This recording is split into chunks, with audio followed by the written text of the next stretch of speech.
Star Ocean: The Divine Force has been out for a few days now and I can't stop playing it. We finally have a new Star Ocean game to dig into on modern consoles. This video is going to look into a load of things that you should know before and while playing Star Ocean: The Divine Force. A lot of the points I'm going into are not made clear by the game at all, and other things are very easy to completely overlook. Also, I'd like to thank Square Enix for sponsoring this video. There's a link in the description that will take you to the official webpage where you can find more information about this game. How are you liking Star Ocean 6: The Divine Force so far? Did I miss any other useful tips? Let me know in the comments below. Alright, let's get into it.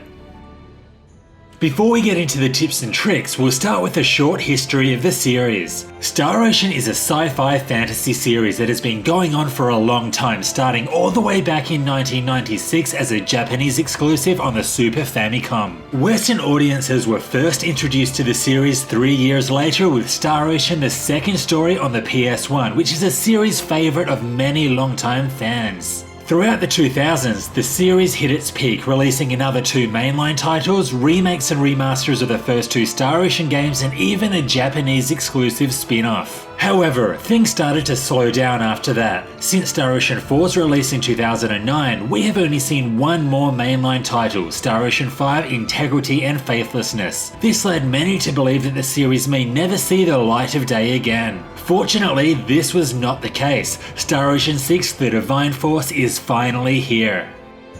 One question that I've seen many people ask is if you need to play the other Star Ocean games before the Divine Force. The answer is no, not at all. Star Ocean 6 is set in the year 583. This is 46 years after the events of Star Ocean 5 and 189 years before Star Ocean 3. This game is set on an entirely new planet with a brand new cast of characters, making Star Ocean 6 the perfect entry point into the series. With that said, there is some light lore that is always nice to know, as well as the mysterious inventor Welch and the constant appearance of a member of the Kenny family. But knowing and recognizing these things should not have an impact on your enjoyment of the Divine Force. Now, the Divine Force returns to its Star Ocean 2 roots in its dual protagonist selection. Whether you choose to play the game as Leticia or Raymond, you should know that the core plot will remain the same. There are some minor sections, however, where these characters are doing different things and you'll only get to see your chosen character's point of view. Now, if you played the earlier Star Ocean games, you would know that some of the playable characters are missable. For instance, if you recruit CS at the start of Star Ocean 1, then you won't be able to team up with Ashley or Eris later in the game. In Star Ocean 6, there are no missable characters. However, there are 2 path-specific characters that can be recruited later in the game. This alone is a good incentive to play the game from both characters' points of view. Damn, just can't catch a break, huh? Albert, Leticia, Duma, you ready to throw down? Of course. This shall not take long.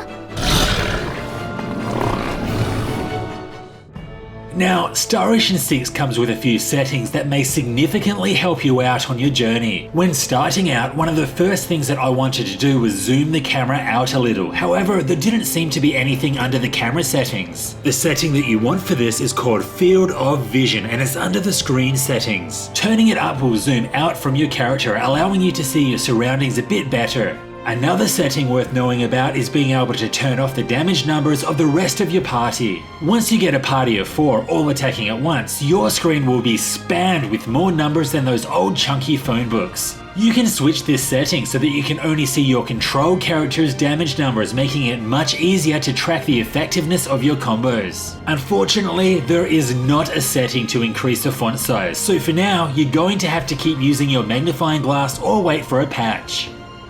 You'll learn the basics of the action combat system the more you play, but there are a couple of tips that will help when starting out. Firstly, switching characters can be very useful in more ways than one. If you use an item in battle, there's a slight wait time where your character stands still. As soon as you select the item, you could instead switch characters and resume your offensive. The same goes for when a character is knocked down. Rather than wait a few seconds for the character to get back to their feet, you could simply switch to another character and continue unleashing your combos. The next tip is do not disregard the gut stat. I honestly wouldn't blame you if you did, because the tutorial states that this stat only relates to the chance of inflicting and receiving status abnormalities. However, on the tooltips cards that appear for a second when the game is loading, it states that guts also affects your critical hit rate and the amount that you can be healed. Now, with that knowledge, I hope you all have the guts to start increasing that stat.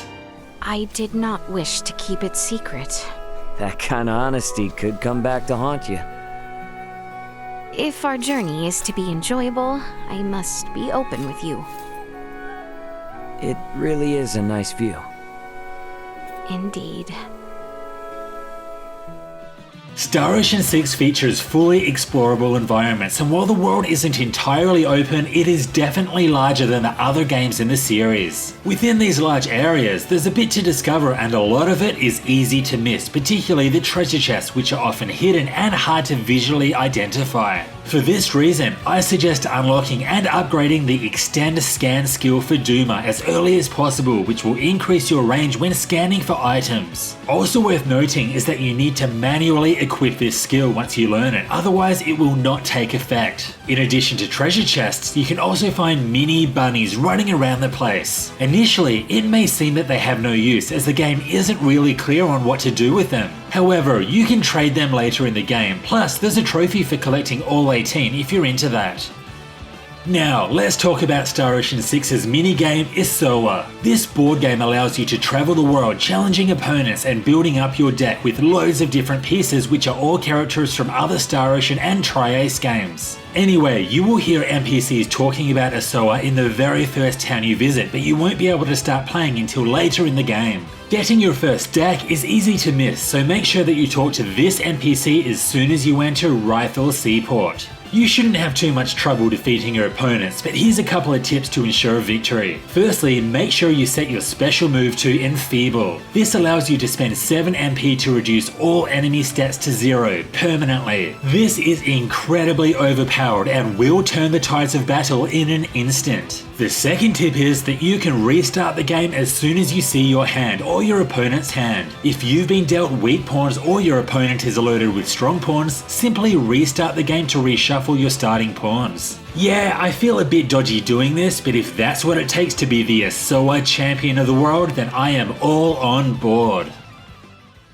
Now, here's a few tips regarding items. You can get some pretty useful items early in the game by breaking pots and jars around town. Sometimes you'll only get a few fold, but you can also get items for item creation and even accessories. On the topic of item creation, it is all about trial and error. Just try combination after combination until you get something good. Unfortunately, there is no in-game mechanic to track the outcome of this, so you may want to wait for a guide to be released. Also, do not sell anything. Shop owners are absolutely stingy and won't pay much at all for all your old gear or items. Again, keep them around as they may be needed for later quests or the factors may be useful for synthesis later in the game. Oh, and by don't sell anything, I actually meant don't sell anything except for recipes. Early in the game, you get a recipe for a side quest reward. All this item does is tell you to combine 2 items during compounding. Once you've read it, you may as well sell it as it goes for a whopping 10,000 fold. Honestly, how are these shopkeepers still in business after making horrible deals like this?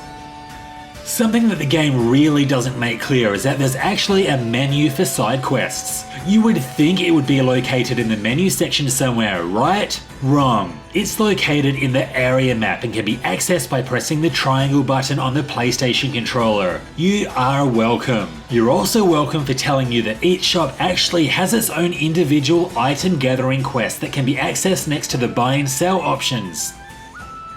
Early in the game, you'll get the option to fast travel back to previously visited areas, but beware, when doing this you can miss some character banter that would normally play when running around through the fields. But with this in mind, you still should be fast traveling to return to every city after every major story event, because this is how you activate private actions with your party members. The green triangles on the mini-map indicate where your party have dispersed to, and when talking to them, a PA may activate. When exploring past towns on your own, you'll notice that your party are no longer available in the menu, which can be annoying if you want to change equipment or adjust your skills and combos. However, they can still be selected by going into the reserve section. Hopefully, this tip will save you from constantly running out and back into town just to make some changes in the menu. And there you have it, everything you need to know when playing Star Ocean 6 The Divine Force. With these tips and tricks, you'll be owning the universe in no time. What are your thoughts on Star Ocean 6 so far? Is it meeting your expectations? Let me know in the comments below. This was Hellfire RPGs, thanks for watching. Once again, I would like to thank Square Enix for sponsoring this video, and there's a link in the description providing more details on the Divine Force. If you liked this video, make sure you hit like and sub for more RPG content coming soon. See you next time.